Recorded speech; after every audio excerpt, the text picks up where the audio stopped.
Ever wonder how the wealthiest leaders and celebrities always seem unstoppable? They've mastered something rarely taught outside their circles: identity shifting. We're peeling back the curtain on this potent skill and showing you how to bend your own self-image for massive success, starting now. It's simpler than you think. Let's begin. For the next 20 seconds, I want you to envision a world where what you believe about yourself isn't fixed. Instead, it's something you can upgrade, refine, and reshape to fit any reality you choose. Picture those individuals at the highest rungs of power: royalty, titans of industry, influential celebrities, quietly using identity-shifting techniques to mold themselves into exactly who they need to be to succeed. Now, we're going to pull back the curtain on that process because it's far more systematic, far more deliberate than most people ever suspect. The principle is simple. By meticulously changing your internal narrative, you change your actions. And by changing your actions, you spark new outcomes. That new outcome becomes your new reality. The reason this is kept so hush-hush is because it's so effective that if everyone embraced it, the playing field would level out much faster. But now, we're about to dive into everything: how identity shifting works, why it's so potent, the step-by-step mechanics that the ultra-wealthy and powerful are taught from their earliest years, and how you can apply these insights to your own life with immediate results. In other words, no more half answers, no more vague cliches, just a fascinating look at a practice that can and should be in everyone's arsenal. From the moment certain children of the elite are old enough to read, they are introduced to the idea that who they are is not locked in stone. They're taught that self-concept can be molded to suit the future they desire. They learn affirmations and meditations that reinforce specific beliefs about their capabilities and worth. They're told repeatedly that they can rise to any challenge, negotiate any deal, and charm any crowd. By the time they reach adolescence, they've been exposed to practices that help them seamlessly step from one carefully developed persona to another, always matching the environment they're in. This is not a random skill, but a deliberate training in identity shifting. They learn how to harness their internal dialogues, recognize negative self-talk, and realign their focus toward a narrative that propels them forward. Such training stands in stark contrast to many average households, where identity is often viewed as something fixed. You're either smart or not, talented or not, leader material or not. The shift that the elite experience from a young age is the recognition that identity is fluid and can be recalibrated to fit one's goals. And this secret advantage, when repeated over the course of childhood, adolescence, and adulthood, becomes an unshakable foundation for their success. This knowledge doesn't rely on some ethereal notion of just believe in yourself. Instead, it's based on tangible psychological principles. Neuroplasticity, for instance, teaches us that the brain's pathways continue to reshape themselves based on what we repeatedly focus on. The difference is that individuals who are mentored from birth to use identity shifting deliberately direct their focus toward traits and behaviors that serve their ambitions. They talk to themselves differently. They have fewer limiting beliefs around money, power, and influence. Their daily environment reinforces the idea that they can become whomever they choose, which leads them to take actions that are more aligned with massive game-changing success. And this practice extends beyond surface-level affirmations. They often employ advanced visualization techniques, self-hypnosis, and mental scripting, all to construct an identity so strong, so confident, that doubt rarely stands a chance. The beauty of it is that it's not magic, But at times, it can feel that way, watching people transform their worldview and then their reality. When people talk about manifestation, they sometimes focus on external factors like luck or destiny. But the elite, through their identity-shifting practices, place more emphasis on continually upgrading their internal software. They know that if you view yourself as a problem solver, you'll act like one, and then others will treat you like one, reinforcing your internal identity. The cycle continues, snowballing into a self-fulfilling prophecy. But imagine if you're never taught that this fluid identity is possible. You end up locked in an outdated version of yourself, repeating patterns that sabotage your growth. The difference is night and day, and we're going to illuminate exactly how this difference is cultivated deliberately. We'll dive into the psychology of self-concept transformation, the real results it can yield, and how to integrate these principles into your life. If you stick with us, you'll see there's nothing vague or unsubstantiated about identity shifting. It's a concrete, teachable discipline used by the most powerful people on the planet. One of the first things to understand about identity shifting is that it isn't reliant on empty motivational quotes or a superficial fake it till you make it mantra. In the circles of power, those with generational wealth or entrenched influence take a systematic approach. From an early age, they're taught to observe people who already embody the traits they aim to adopt. They study posture, speech patterns, vocabulary, emotional intelligence, and demeanor.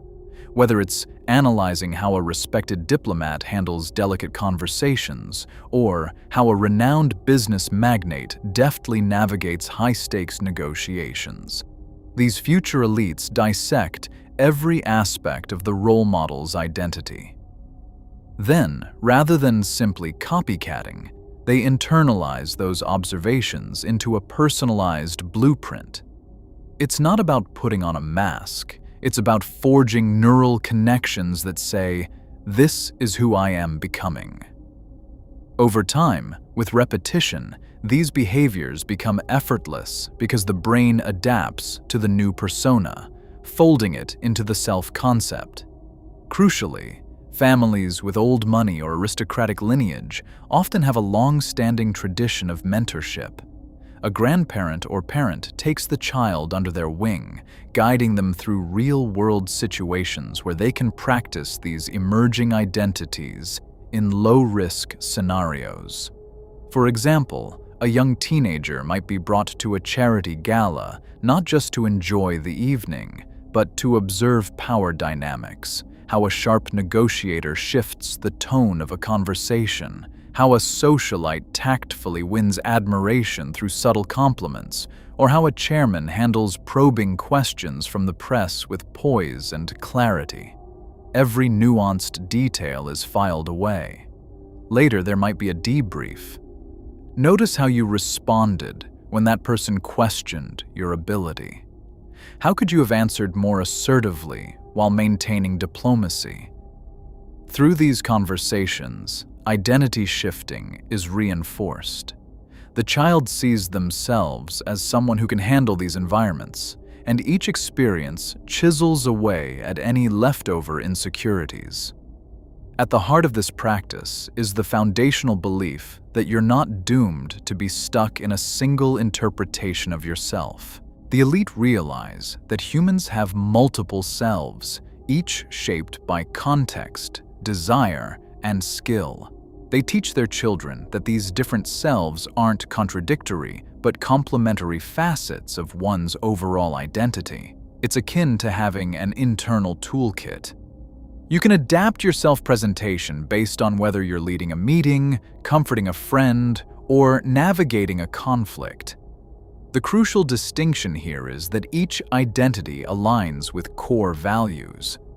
Shifting your identity doesn't mean pretending to be something you're not. Rather, it means learning to access the highest expression of yourself in any given situation.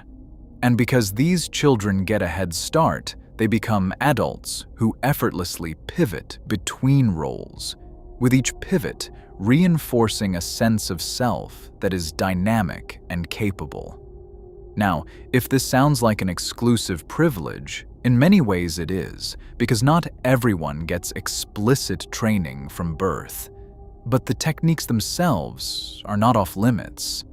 Anyone with the will to study, emulate, and iterate can begin forging their own identity shifts.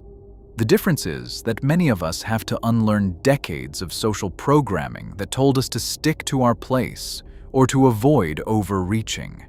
The elite, conversely, are taught that overreaching is the norm, that there's no such thing as a limit if you're willing to assume the identity of someone who transcends limitations. This sense of entitlement, while often criticized, can also be reframed as an unshakable belief in personal plasticity. If you believe you can become the kind of person who commands a room, you start acting as though you do, and eventually that belief becomes real in the eyes of others too. Furthermore, these identity-shifting lessons are frequently reinforced by the child's immediate environment. Expensive tutors, training sessions in leadership, advanced education in rhetoric, exposure to cultural refinement.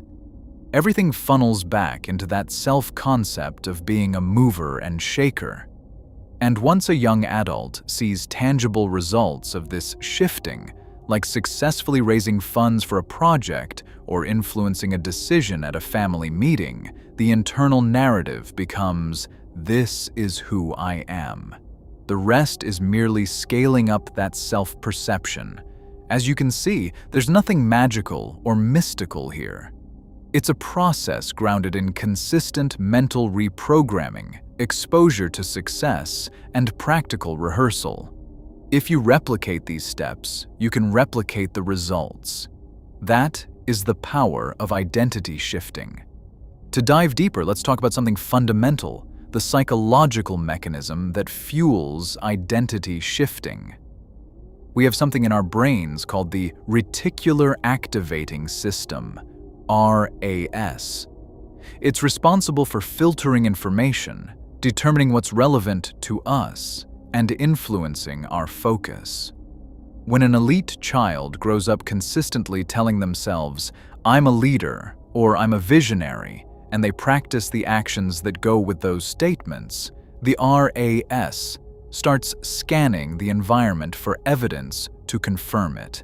They'll notice opportunities to exhibit leadership that someone without that belief might pass right by. Over time, every leadership success solidifies the identity that they are indeed a leader. It's a virtuous cycle. Identity shapes actions, actions shape outcomes, and outcomes reinforce identity. Meanwhile, someone who has an opposing self-belief, "I'm not good enough," or "I'm just average," will filter out the cues that would allow them to step into leadership roles or take bold action. Their RAS confirms what they already believe. This is why the elite are taught early on to cultivate empowering identities and to be cautious about negative self-talk. To make this more concrete, consider the example of a child who repeatedly hears, "You come from a long line of great negotiators." Even if they have no evidence of their own negotiating prowess, the child internalizes that identity. Then, when they're placed in a situation like haggling prices at a market or discussing responsibilities in a group project, they unconsciously tap into the behaviors consistent with great negotiators. They maintain eye contact. They speak confidently. They sense opportunities for compromise or advantage. After a few successful negotiations, the child's self-image is further validated. They say, "Yes, I really am a great negotiator," and that identity becomes more ingrained. This stands in stark contrast to a child who's told you're too shy, you're not good at standing up for yourself, and so they act timidly, reinforcing the identity of being ineffective at negotiation. This difference can compound over a lifetime, which is exactly why identity shifting from an early age is such a potent advantage. The key here is that identity shifting is not about pretending to be someone else in a way that feels fake or forced. It's about methodically cultivating latent traits that might otherwise remain dormant. Everyone has the capacity to become more persuasive, more confident, and more strategic, but if you never tap into those possibilities, they remain unrealized. The elite are taught from their formative years to actively choose the traits they wish to develop. They'll say, "I want to be excellent at public speaking," and then they will watch TED Talks, hire a coach, practice speeches, and adopt the mindset, "I'm a strong public speaker." By aligning beliefs, actions, and environment, they convert aspiration into actuality. This process could be replicated by anyone, but it's not common knowledge in many social circles. Instead, most people are led to believe that personality is static, that you are who you are, and you can't drastically change. That's precisely the narrative that identity shifting shatters. Critics sometimes argue that this approach fosters inauthenticity, as if we're encouraging people to be chameleons who flip-flop personalities. However, to the elite who wield identity shifting effectively, authenticity comes from understanding that humans are multidimensional. You can be authentically kind in one scenario and authentically fierce in another. The skill is learning to tap into different aspects of yourself without losing core values. One doesn't have to betray personal ethics to adapt to a new environment. Instead, one expands the range of self-expression. That's why many high achievers can swiftly move from a heated business negotiation to a heartfelt chat with their children without seeming disingenuous. They understand that authenticity is about being genuinely you in all situations, yet that you can display varied facets. Depending on the context, the child who learns identity shifting grows up knowing they can be a philanthropist, a shrewd entrepreneur, a compassionate friend, and a disciplined leader, all tied together by the same underlying character, but expressed differently. So how can you begin to harness this? The first step is recognizing that identity is indeed flexible. Realizing that your self-concept is not set in stone opens the door to transformation. Next, you zero in on the identity you want to adopt. Is it that of a poised speaker, a patient listener, a brilliant strategist, or a visionary entrepreneur? Then you systematically expose yourself to role models who epitomize those qualities.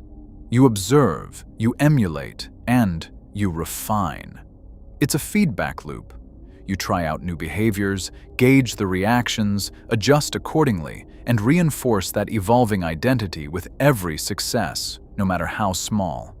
This is precisely what the elite have done. Only they start earlier and with greater resources. Still, the formula itself remains universal, and that's what makes identity shifting such a powerful and largely underutilized tool. Another aspect of identity shifting that the elite are taught from the cradle is the science of self-talk. In top-tier circles, whether it's the child of a tech mogul or the heir to a long-standing political family, you'll find they've been guided to become hyper-aware of their internal dialogue. They're trained to notice the moment a self-limiting thought arises, something like, "I'm gonna fail at this," or "I'm not talented enough to lead this venture." Instead of letting that thought spiral, they're prompted to challenge it immediately. They ask, "Is this fact or assumption? Is there real evidence to support it? Or is it just a narrative I've carried from the past?" If it's found to be an unfounded assumption, they replace it with a counter-belief that aligns with the identity they want to reinforce. I have the resources and intelligence to figure this out. Over time, this vigilance over self-talk forms a mental fortress that protects their chosen identity. When a negative external event occurs, like a project falling through, they don't jump to "I'm a failure." Instead, they interpret the setback as a stepping stone. This is a temporary obstacle, and overcoming it is part of how I grow into the kind of person I'm becoming. This active reshaping of internal dialogues might seem tedious, but it's exactly like going to the gym for your mind. By continuously reframing thoughts in alignment with a chosen identity, the neural pathways that support that identity get stronger. Meanwhile, the old limiting pathways weaken due to disuse.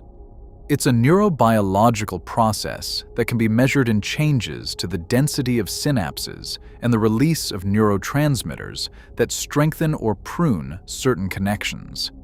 In layman's terms, if you keep telling yourself a positive, constructive story about who you are and you back it up with consistent action, your brain will eventually default to that story as the truth.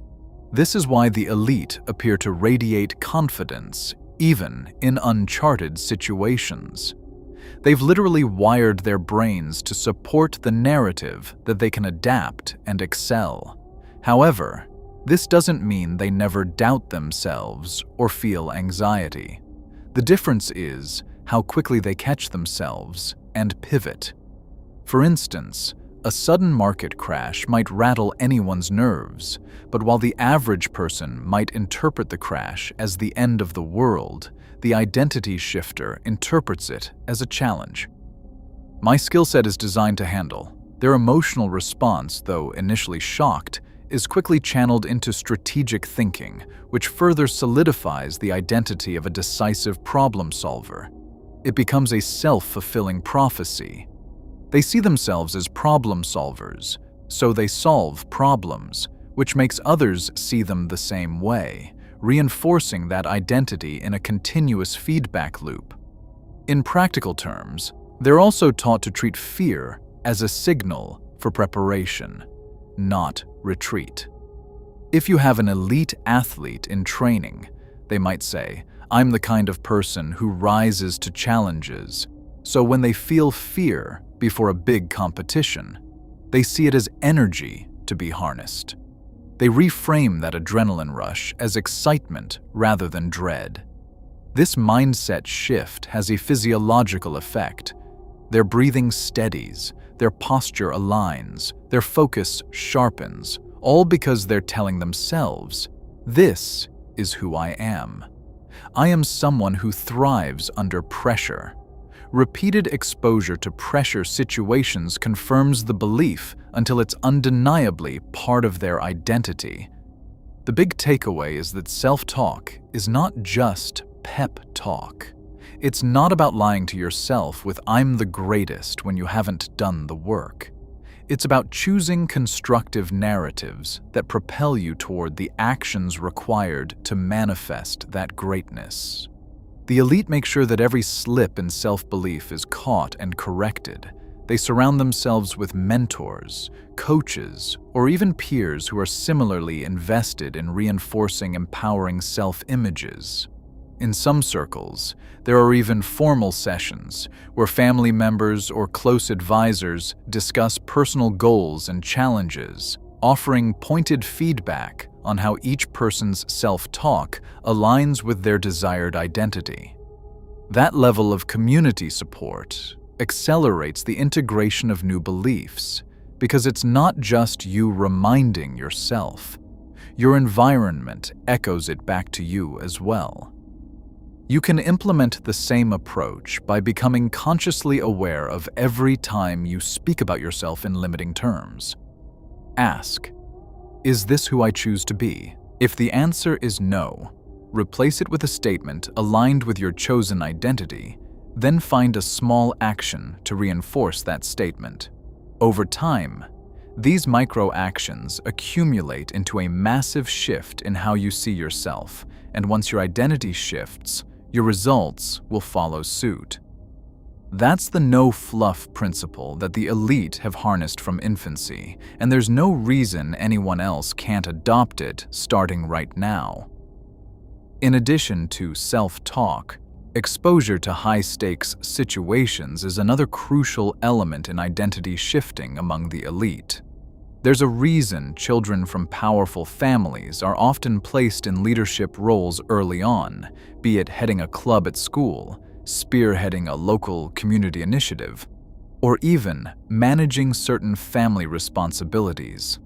These aren't just random extracurriculars. They're structured opportunities for the child to test drive the leader identity. While the average adolescent might only learn leadership in theory, discussed in textbooks, or as a bullet point on a resume, the elites are handling real budgets, real people, and real consequences. When you're thrust into situations where you must negotiate with vendors for a charitable event or resolve conflict among team members, you're forced to stretch your notion of what you can handle. Each successful navigation of complexity adds a layer of confidence and cements the identity of someone who can handle challenges at scale. This is worlds apart from only reading about leadership principles. Moreover, these early forays into leadership often happen in environments where failure is controlled, but real enough to sting.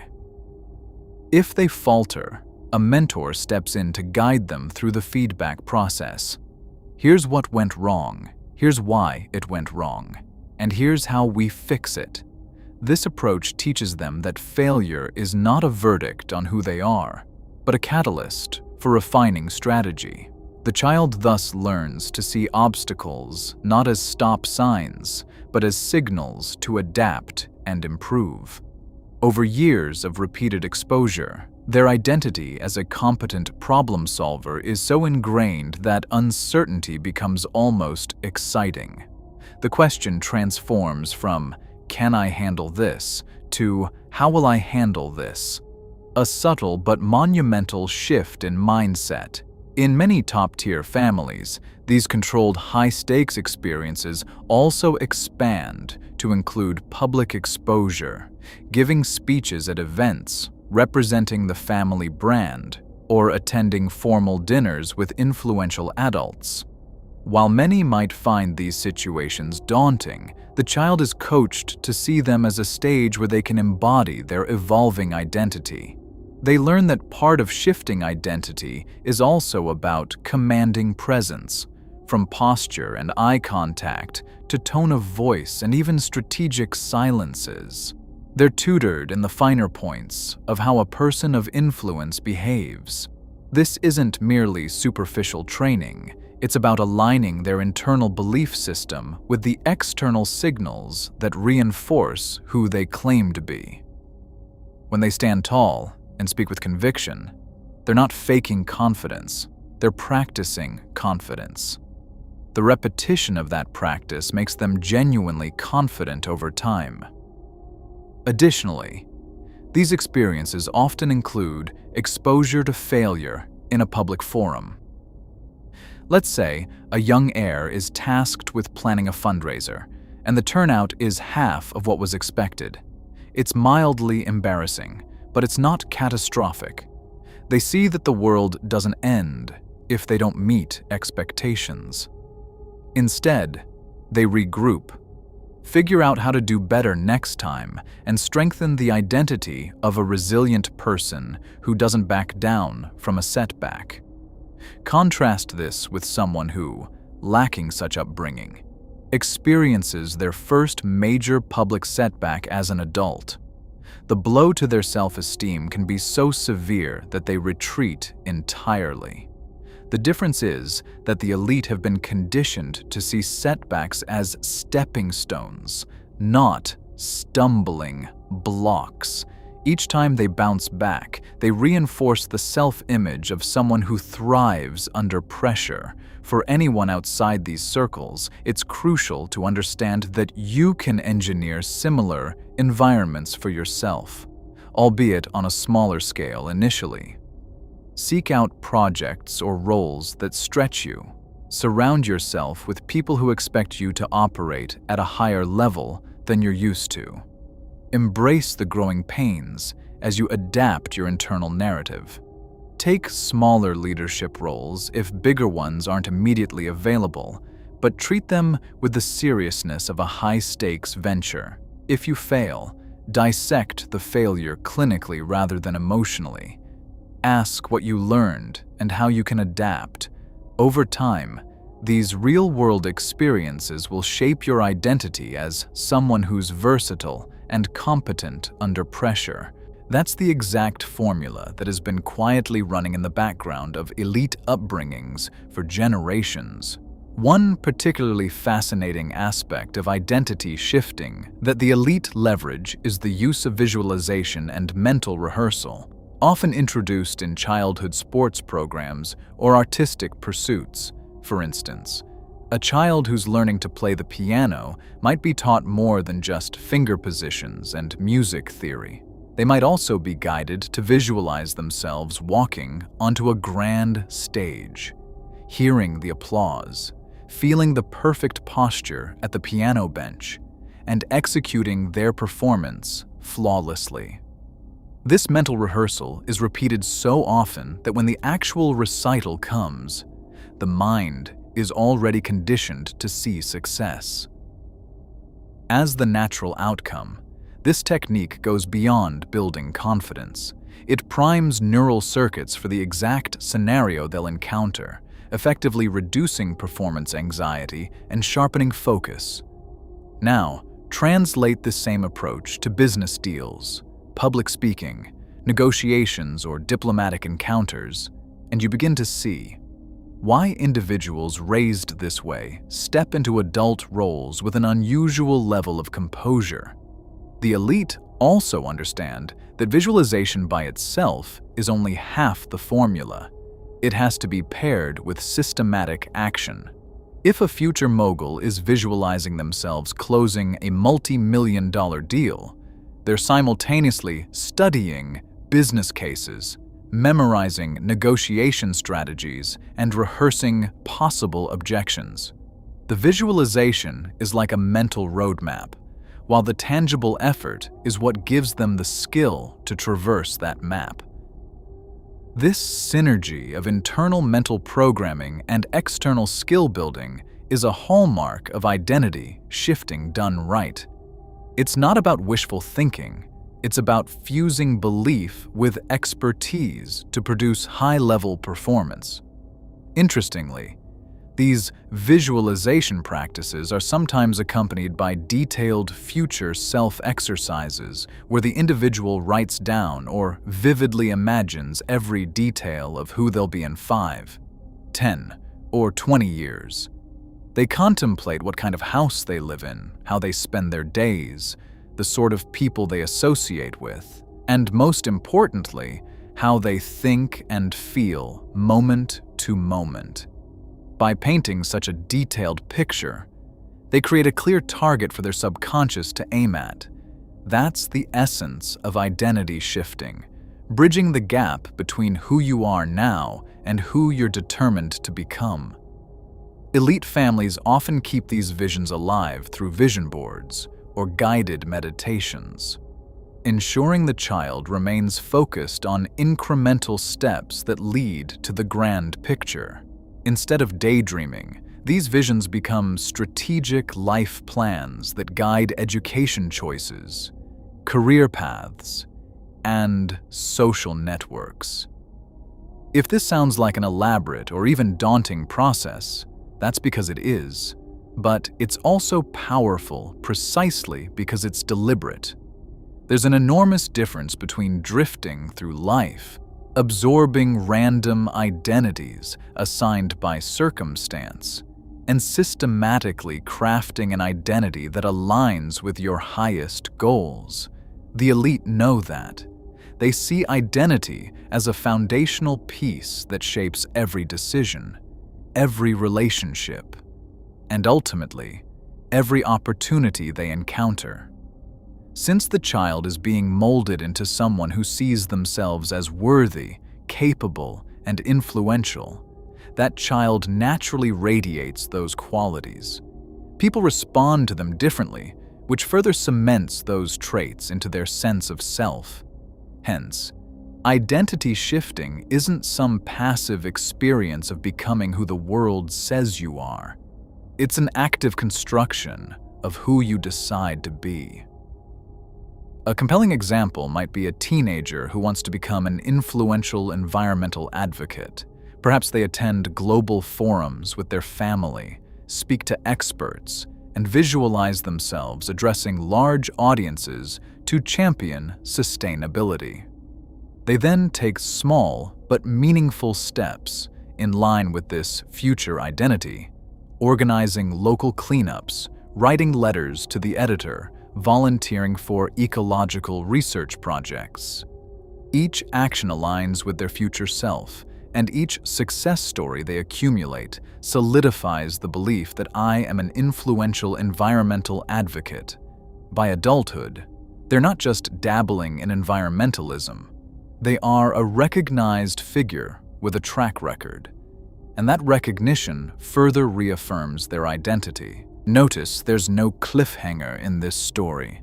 The payoff is clear if you do the mental rehearsal and back it with strategic action. You evolve into the persona you've been rehearsing. Ultimately, anyone can incorporate visualization into their daily routine. The trick is to be consistent, detailed, and emotionally engaged in the process. You have to feel what it would be like to embody the identity you're aiming for. Then reinforce that feeling with real-world actions, however small.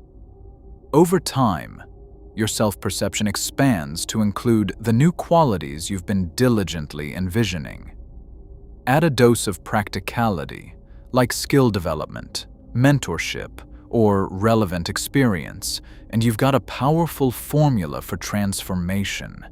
The reason more people don't do it is they either don't realize how potent it can be, or they think it's too time-consuming. But the elite make the time, and they reap the rewards across every dimension of their lives. Now that you know the recipe, it's up to you to take a page from their playbook. One might wonder why these techniques, so obviously beneficial, aren't more widely taught. Part of the reason is institutional and cultural. Many mainstream educational systems focus on rote learning and standardized testing. There's rarely space or incentive to teach students how to consciously shift their identity to align with their aspirations. Parents who don't have this knowledge themselves can't pass it down. Meanwhile, the elite, due to private schooling, specialized tutors, and an ethos of self-improvement entrenched in their family culture, have the freedom and resources to focus on cultivating identity.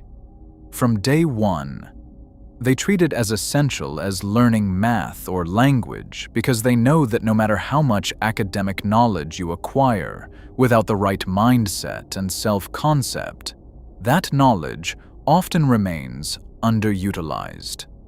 Additionally, many people mistakenly believe identity shifting is inherently manipulative or insincere. They might equate it with wearing a social mask. In truth, it's not about deceit. It's about consciously choosing the best possible version of yourself in every scenario. Yes, it can be abused by unethical individuals who use adaptive identities to exploit others. But in principle, it's neutral. A tool can be used for good or ill, depending on the intentions of its wielder.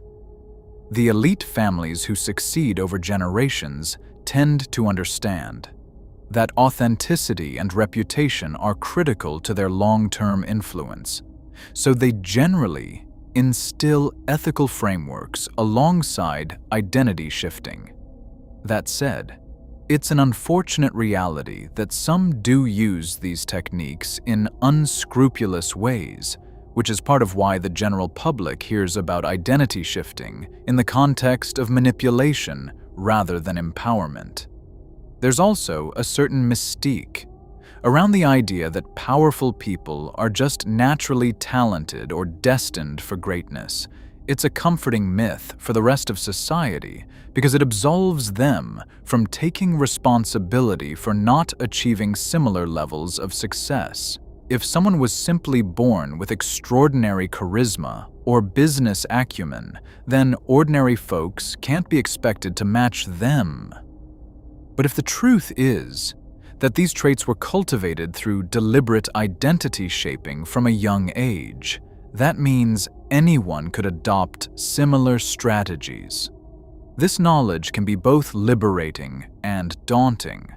Liberating because it implies you're not stuck with whatever identity you happen to grow up with. Daunting because it means the burden of change rests on your shoulders. You can no longer say, "I'm just not that kind of person," if you know the real reason you're not is because you haven't trained to be. Furthermore, identity shifting is not an overnight fix. It's a continuous process that requires ongoing self-assessment and recalibration. Even for the elite, the process doesn't end once they've stepped into their adult roles. They continue evolving their identities in response to new challenges and ambitions. This is why you'll see some of the most powerful business moguls reinventing themselves multiple times throughout their careers. It's not that they're flip-flopping. They're pivoting their identity to align with new opportunities. Perhaps they started in finance, but then decide to become a philanthropic leader. They shift again to become a policy influencer. Each time they draw upon their existing mastery of identity transformation to adapt quickly and effectively. From the outside, it looks seamless, but it's the result of years of training in shaping who they are. Knowing all this, you might ask how to jumpstart your own identity shift if you weren't fortunate enough to learn these skills from birth. The first step is radical honesty about your current self-concept. Write down the beliefs you hold about yourself. I'm not good at speaking in public, or I'm too scattered to lead a team, or I'm just average at best. Then challenge each belief systematically, exactly how a mentor in an elite household would do. Is this universally true, or have you simply not practiced enough or found the right guidance? Next, define the identity you aim to adopt and be very specific about what this identity looks and feels like in daily life. From there, pinpoint the habits, skills, and environment that support this identity and commit to gradually implementing them. Alongside that, start using visualization, mental rehearsal, and positive self-talk to anchor the new identity in your psyche. It won't be simple or immediate, but each small win will move you closer to internalizing that identity. Over months and years, the shift becomes profound and, crucially, permanent. That's precisely how the elite do it, minus the generational head start. And now, the method is in your hands too. To drill down even further, one of the cornerstones of identity shifting is selective association. The elite understand that the people around you consistently reinforce or challenge your sense of self. If you grow up in circles where success, influence, and wealth are the norms, your brain takes those conditions as baseline. You become comfortable in boardrooms, at high-end networking events, or among influential figures, simply because they've been part of your environment all along. This comfort translates into confidence, which in turn cements the identity of someone who belongs at the table with decision-makers. In contrast, if you're surrounded by individuals who constantly undermine your aspirations or who hold limiting beliefs about what's possible, those energies seep into your subconscious, making it that much harder to shift your identity upward. Elites often carefully curate not just their own social circles, but those of their children as well.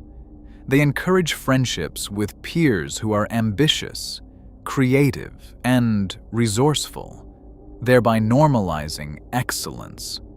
It's not unusual for them to pay for specialized summer programs, internships, or camps where their offspring can mingle with similarly driven individuals, reinforcing the narrative that this is the caliber of people I fit in with.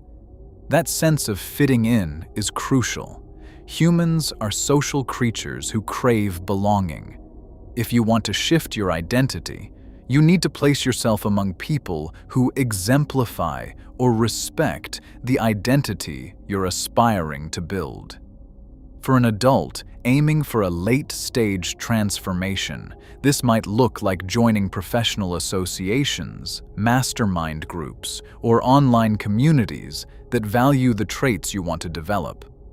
Over time, the standards of those groups become your standards, and you internalize them as part of who you are. Another way the elite bolster their identity is through symbolic reinforcement. Objects, experiences, and rituals can all serve as powerful signals to the subconscious. For instance, a child might receive a particular heirloom, a watch, a piece of jewelry, or a pen, passed down through generations of high achievers. That object symbolizes a lineage of success and becomes a tangible reminder. I carry this legacy, and I'm expected to uphold it. Similarly, celebrating milestones, like the first time you chair a meeting or achieve a financial target, can involve luxurious experiences that create a psychological anchor. That memory fuses a sense of achievement with heightened emotional impact, locking in the identity of a high performer. While some might see this as materialistic, in practice, it serves as an emotional and mental reinforcement technique. You don't have to replicate the lavishness if it's not in your budget. The principle remains the same. You celebrate accomplishments in a way that's meaningful enough to imprint a new identity, whether that means hosting a small gathering of supportive friends or rewarding yourself with an experience that feels significant. Yet, another piece is continuous learning. Elite families prioritize ongoing education, not just in academics, but in areas like emotional intelligence, negotiation tactics, presentation skills, and more. This ensures that as the child's identity evolves to include, say, skilled diplomat, they also have the knowledge and frameworks to back that identity up. There's a direct feedback loop between skill acquisition and identity reinforcement. When you see yourself getting better at something, you feel more legitimate in claiming that identity, which encourages you to practice more, creating a virtuous cycle. The takeaway is that identity shifting isn't just mental gymnastics. It's rooted in real competencies, and the more competencies you develop, the more your sense of self expands to include them. The elite use accountability to keep each other on track. Within families, there might be regular check-ins, where each member shares their current focus and how they're aligning their actions with their desired identity. Mistakes are analyzed, but not in a punitive way. They're used as lessons. Everyone is reminded of their potential and the family's collective expectations. This combination of accountability and high standards fosters a culture where identity shifting is the norm, not the exception. If you're trying to apply this in your own life, consider creating or joining an accountability group. Share your goals openly. Ask for feedback. Celebrate progress. When you treat identity transformation as a communal pursuit rather than a solo journey, you harness the power of social validation. Each time someone acknowledges your growth or holds you to a higher standard, it's another piece of evidence that you are indeed the person you're striving to become. One common misconception about identity shifting is that it somehow negates the importance of authenticity or innate personality traits. In reality, the elite acknowledge that every individual has inherent dispositions. Some are naturally introverted, others extroverted, some prefer analytical tasks, others thrive on creativity. Identity shifting doesn't aim to erase these core traits, but to optimize them. If someone is introverted but aspires to be an influential leader, they learn to leverage their introspection for deeper strategic thinking, while also developing enough extroverted skill to effectively communicate and inspire. Rather than forcing themselves to be the life of the party, they craft a leadership style rooted in empathy, detailed knowledge, and thoughtful one-on-one interactions. This nuance is important. The idea isn't to become a carbon copy of a stereotypical alpha personality. It's to pinpoint the strengths you already have and align them with the chosen identity that amplifies those strengths. Another angle the elite explore is the psychology of possible selves. Research shows that people who can vividly imagine future versions of themselves, both positive and negative, are more motivated to take actions that steer them toward the positive vision and away from the negative one. This dual perspective often plays a role in elite training. While children are encouraged to envision grand futures, they're also made aware of cautionary tales, failures, or disgraces within the family or social network. By showing them both sides, they anchor identity shifting not just in the aspirational, "I want to become this," but also in the preventative, "I absolutely do not want to become that." This fear avoidance aspect, when balanced with constructive guidance, can be a potent motivator. It keeps them from complacency and reminds them that identity, if not carefully tended, can slip into undesirable territory. Furthermore, the process of identity shifting is continuously fueled by structured feedback loops. For example, if a child or young adult aspires to become a formidable public speaker, they might film themselves during practice sessions, review the recordings with a coach or mentor, and dissect everything from body language to vocal pacing. Each session refines their technique, but it also refines their self-image. It's one thing to think you're improving, it's another to see it happening on screen and hear real-time feedback. The more they see themselves performing successfully, the more their internal narrative shifts to, "I am an accomplished speaker." This sense of steady progress is crucial to sustaining motivation, because they're not basing their identity on a single big event, but on a series of incremental wins. If you apply this principle in your own life, maybe filming yourself, practicing a skill, seeking critiques from people you trust, you'll find the evidence of improvement incredibly reinforcing. In many elite circles, there's also a spiritual or philosophical layer to identity shifting. This doesn't necessarily refer to organized religion, but rather a worldview that emphasizes personal evolution as a life's mission. They may see it as fulfilling a destiny or a higher calling, even if that destiny is self-defined. Such a perspective adds an element of moral or existential responsibility to the identity-shifting process. You're not just doing it to get rich or famous. You're doing it because you owe it to yourself and the world to fully realize your potential. This sense of duty can be a powerful driver, sustaining momentum even when external rewards aren't immediately apparent. There's the factor of narrative control.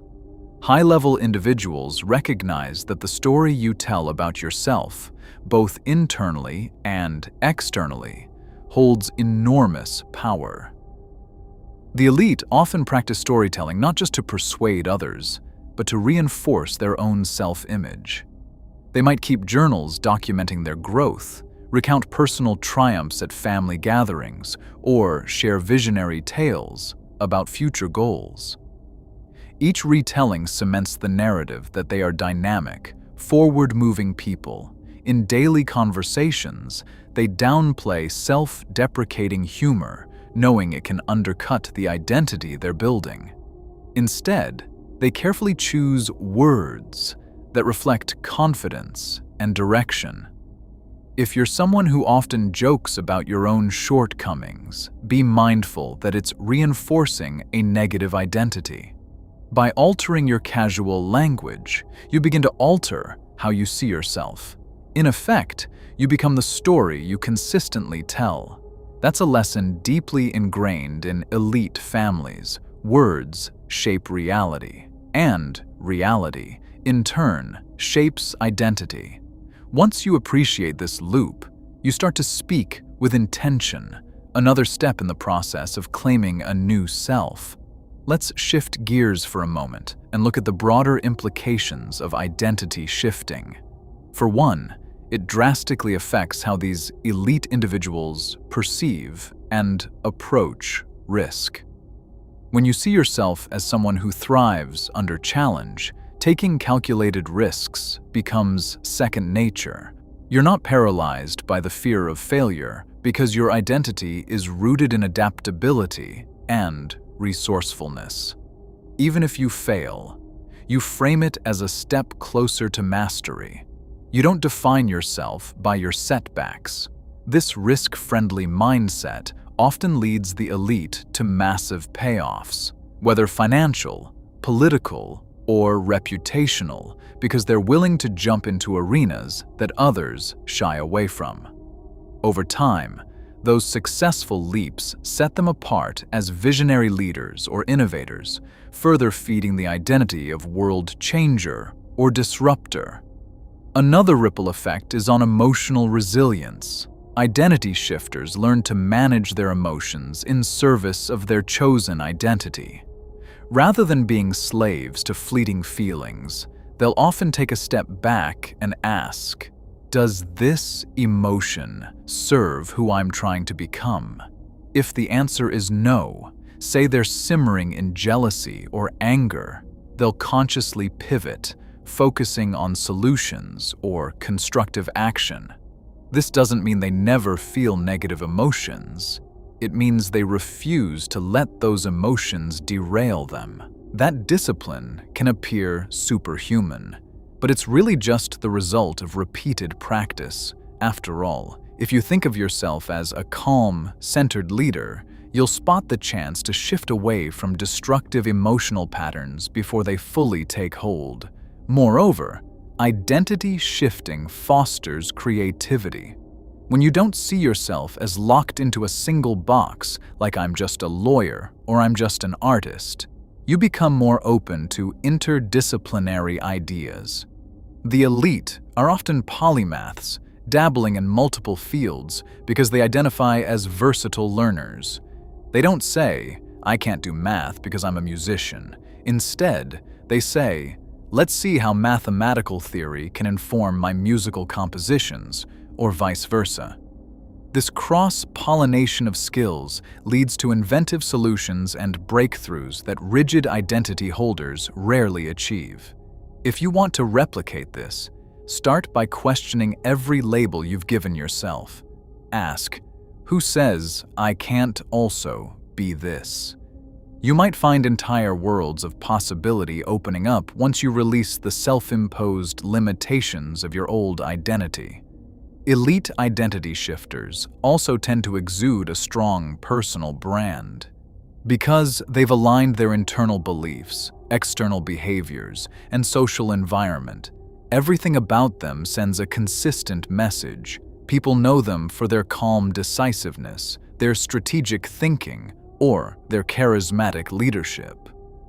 Over time, that brand becomes a magnet for opportunities. Clients, partners, and allies gravitate towards someone whose identity seems stable yet expansive.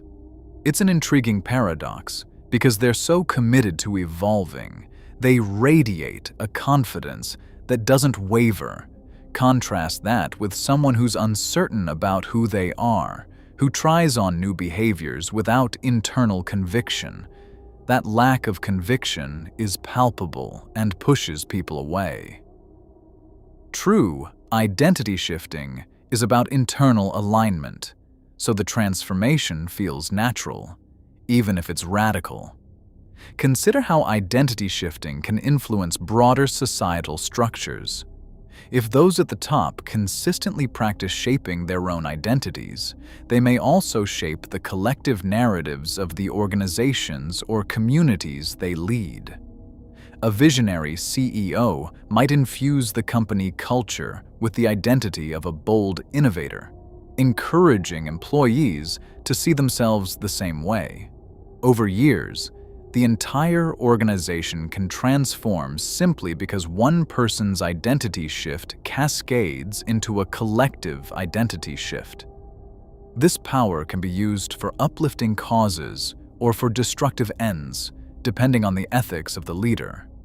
That's why identity shifting isn't inherently good or evil. It's simply a tool. Its moral weight depends on who wields it and why. But once you recognize its potency, you start to see it everywhere, from politics to entertainment to grassroots movements.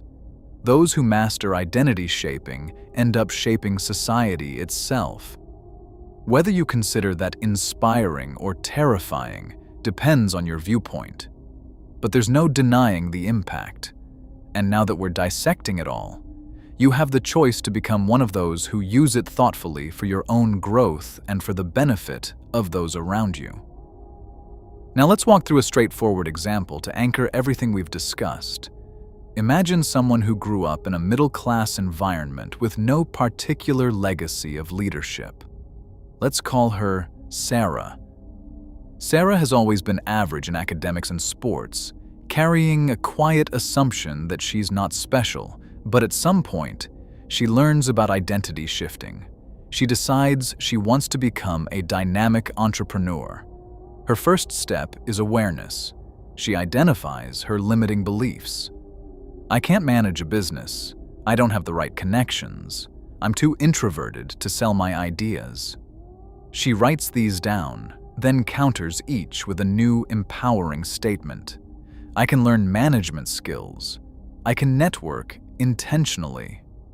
Introversion can be an asset in building genuine relationships. Sarah also picks up books on entrepreneurship and takes online courses to build the foundational skills she'll need, ensuring her new identity has substance behind it. Next, she visualizes herself making pitches confidently, negotiating contracts, and leading a small team. She imagines the smell of the conference room, the feeling of shaking hands on a deal, and the sound of her own voice articulating her vision. By rehearsing this mentally, she starts to prime her RAS to look for opportunities that align with this entrepreneurial identity. Maybe she overhears someone at her co-working space talk about needing a partner for a startup idea. In her old identity, she might have ignored it, thinking she had nothing to offer. In her new identity, she sees it as an invitation to step up. She approaches them and starts a conversation, drawing on her newly learned negotiation strategies. The encounter isn't perfect, but it's better than she expected, reinforcing the idea that she can indeed perform at a higher level. Throughout the process, Sarah makes sure her environment supports her shift. She joins a local entrepreneur meetup group, starts reading success stories of self-made business owners, and seeks out mentors who model the kind of presence she wants to cultivate. Occasionally, negative self-talk creeps in, especially when faced with setbacks. But she's ready.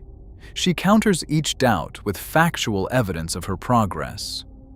I closed my first small contract last month. My mentor believes in my plan, or I'm learning valuable lessons from these obstacles. Each piece of evidence acts like a brick in the new identity she's constructing. She also celebrates each milestone, no matter how minor, to give her subconscious proof that her efforts are paying off. Over time, this accumulates into a genuine transformation. She doesn't just think of herself as an entrepreneur, she is one. She has clients, a budding reputation, and a growing network. Her family and friends notice a new aura of determination. Her voice is steadier, her handshake firmer. She even dresses with more intentionality, not because she's mimicking someone else's style, but because she feels the need to present herself as a professional. This outward shift is simply a reflection of her evolving internal identity. Eventually, Sarah's small venture becomes profitable enough for her to hire a team. Now, she's stepping into a new dimension of her identity, that of a leader. She applies the same technique to cultivate leadership skills, again, pairing mental rehearsal with skill development. She remains consistent with her self-talk, ensuring her self-image keeps pace with her increasing responsibilities. If she stumbles, like losing a key employee or missing a revenue target, she reframes it as part of the story of how I become a better leader. This narrative keeps her forward-focused. By the time she's running a well-established business, her identity shift is complete. She no longer doubts her place at networking events or conference panels. She now serves as a mentor, passing on these lessons to others. From the outside looking in, people might say she always had entrepreneurial flair, but you and I know better. We know she crafted this identity step by step, belief by belief, action by action. In a real sense, she's now functioning similarly to those elites who were taught these techniques from birth, except she came to it later and had to unlearn some limiting narratives. That's the power of identity shifting in action, no longer vague theory, but a tangible reality. And this journey is available to anyone willing to do the work, proving that you don't have to be born into an influential family to leverage the psychology of self-transformation. As we round out the discussion, it's important to address potential pitfalls.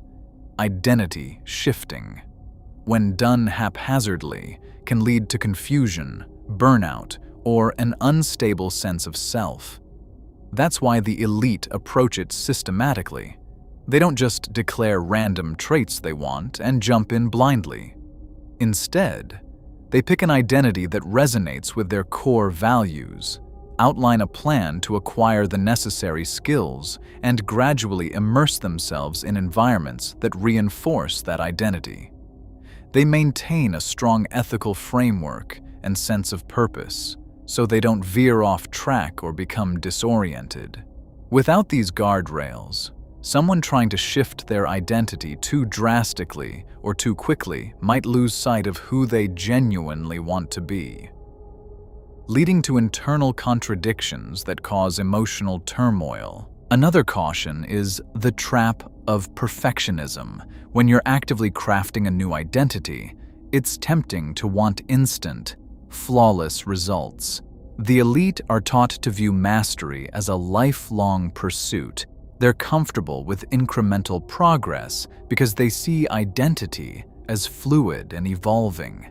If you expect too much too soon, you risk a sense of failure that could derail the entire process. That's why many identity shifters, especially those who learn later in life, adopt a long-term perspective. They celebrate small wins and understand that each stage of growth is laying the foundation for the next. A third pitfall is social friction. Once you start changing, the people around you might resist or question your transformation, especially if they benefited from your old identity. You might encounter jealousy or skepticism. The elite mitigate this by surrounding themselves with supportive networks from an early age for the rest of us. It might mean having some tough conversations or even distancing ourselves from those who undermine our growth. This can be emotionally painful, but it's often a necessary step. Identity is too important to leave at the mercy of those who don't value your progress. The key is to find mentors, communities, or friends who cheer you on, offering constructive criticism rather than cynicism. It's also worth noting that identity shifting isn't a cure-all for deeper psychological issues. If someone struggles with severe trauma, addiction, or mental health disorders, they might need professional support alongside any identity work. The elite often have access to top-tier therapists and coaches who address the emotional undercurrents that can sabotage even the most well-planned identity shifts. If you find yourself battling issues that go beyond typical self-doubt, seeking professional help can fortify your transformation journey rather than hinder it. Finally, there's a philosophical question. When does self-improvement turn into obsession or narcissism? The elite families that manage to stay respected over generations are often those that balance ambition with service. They teach their children that identity shaping is not solely about personal gain, but also about leveraging one's position to make a positive impact. This sense of social responsibility keeps them from sliding into pure self-aggrandizement. If you're going to adopt these techniques, consider integrating an altruistic dimension. Ask yourself, how will this new identity benefit not just me, but others as well? When you anchor your transformation in service or contribution, you maintain a healthier perspective on your growth, ensuring it doesn't become a zero-sum race for power or status. By acknowledging these pitfalls and building in safeguards, you can practice identity shifting with integrity and balance. The point isn't to become a chameleon who changes personality on a whim, but to harness the human capacity for evolution in a purposeful, ethical way. When done right, identity shifting enriches your life, boosts your confidence, and expands your ability to positively influence those around you. It's no wonder the elite treat it as an invaluable skill. They've seen how it can be the difference between languishing in mediocrity and consistently operating at a level where opportunity and success become the norm. And now, hopefully, you see it too. Let's circle back to the core premise. It may sound conspiratorial, but it's really about structured upbringing. Picture an environment where, from your earliest memories, people reinforce your capacity to lead, innovate, and excel. They guide your focus toward problem-solving rather than problem-bemoaning. They call out every sign of growth with excitement, embedding the message, yes, this is who you are becoming. Over years, that positive reinforcement sculpts a robust self-concept. When you step into adolescence, you're already adept at pivoting your identity to match evolving goals. Maybe you start in philanthropic work, then move to finance, then pivot to politics, all while maintaining an internal consistency of being a capable, adaptable figure. By the time you're an adult, you've got a decade or more of directed identity development under your belt. That's a formidable head start compared to someone who only stumbles upon the concept in their mid-20s or later. But late discovery doesn't mean it's too late. Far from it. It just means you'll need to go through an accelerated crash course that the elite took years to absorb gradually. You might have to unlearn limiting beliefs you've held for decades. You might have to invest time in mentors, coaches, or comprehensive programs that can expedite the process. You might even have to come to terms with aspects of yourself that feel threatened by change, like the part of you that clings to familiar routines or social circles. This can be a tumultuous transition, but the payoff is monumental. Once you truly commit to the identity shift, your perception of limitations disintegrates, and you start living in a space where you see solutions instead of obstacles. possibilities instead of boundaries. A direct consequence of identity shifting is often a dramatic shift in lifestyle. You may find yourself reading different books, consuming different media, attending different events. People who knew the old you might be shocked. Some will celebrate your growth, while others may view it as a betrayal of the old gang.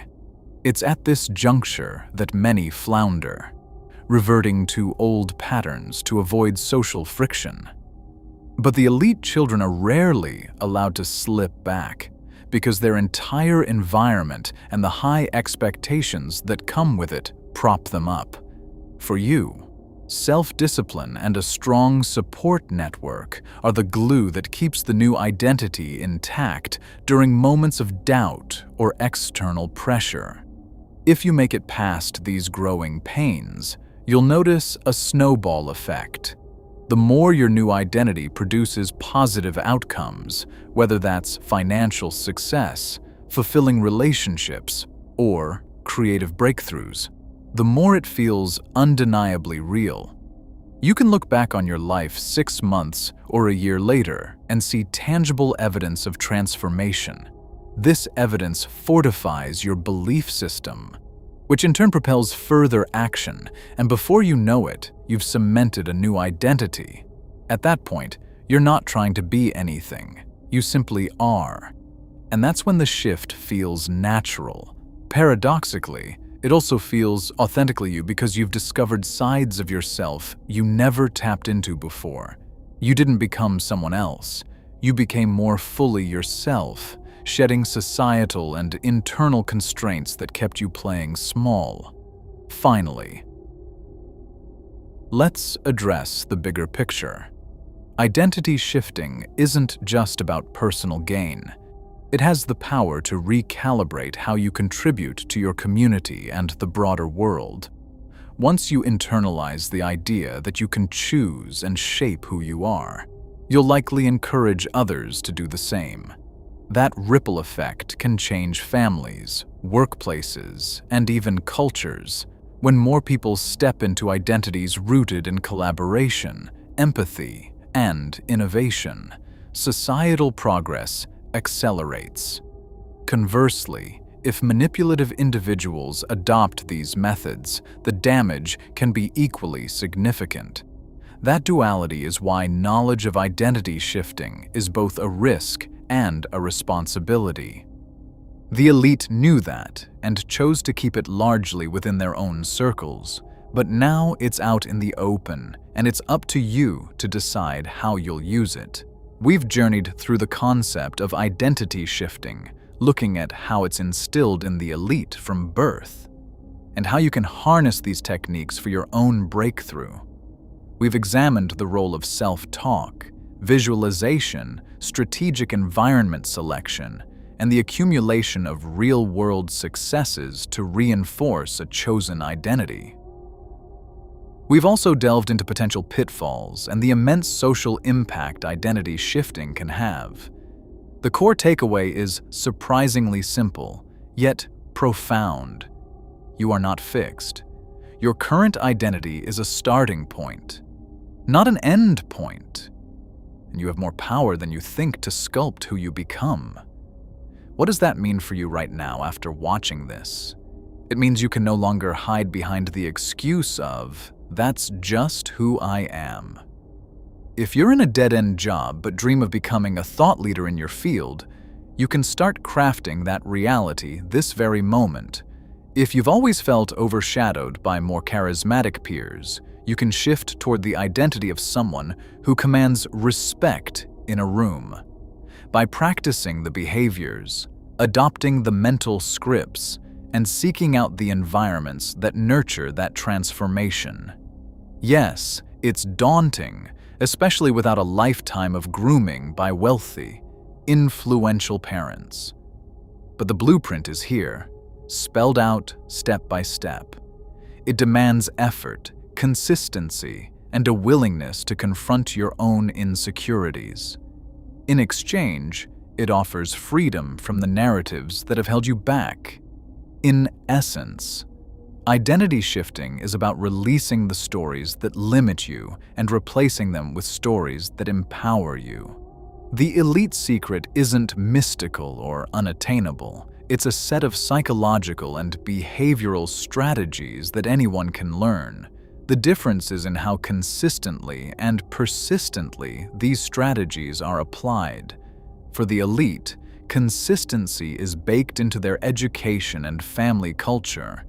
For the rest of us, it's a conscious choice, one that requires daily upkeep. You'll face moments of doubt, criticism, or outright failure. But if your identity is anchored in the belief that you're adaptable, resourceful, and destined to evolve, each setback becomes fuel for further transformation. Moreover, identity shifting doesn't exist in a vacuum. It interlocks with skill development, network building, and emotional intelligence. When you decide on an identity, like global philanthropist or tech innovator, you must acquire the knowledge, the network, and the emotional resilience that identity entails. Otherwise, you're just dressing up in words without substance. The elite are effective at this because they have mentors, capital, and a supportive network. That helps them align their actions with their evolving self-image. If you lack those resources, you can still progress by seeking out free or affordable channels, public libraries for knowledge, online forums for mentorship, volunteer organizations for hands-on experience. The path might be steeper, but the principle remains the same. You are crafting a new reality from the inside out, layering belief on top of belief, action on top of action, until the external world mirrors the internal narrative. With that, we bring our exploration to a close. It's time to take your newfound insights and do something with them. Pause this video, or once it's over, grab a pen and write down the identity you want to step into. Then list the daily habits, connections, and learning you'll need to get there. Start immediately. Begin challenging every negative thought that crops up and replace it with an affirmation that aligns with your future self.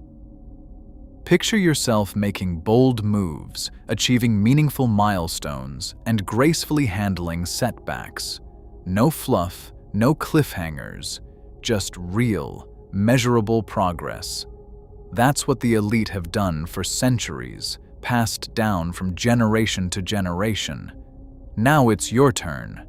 You don't need a silver spoon to shape your destiny. You just need the conviction to choose and the discipline to follow through. Identity shifting is more accessible than ever before.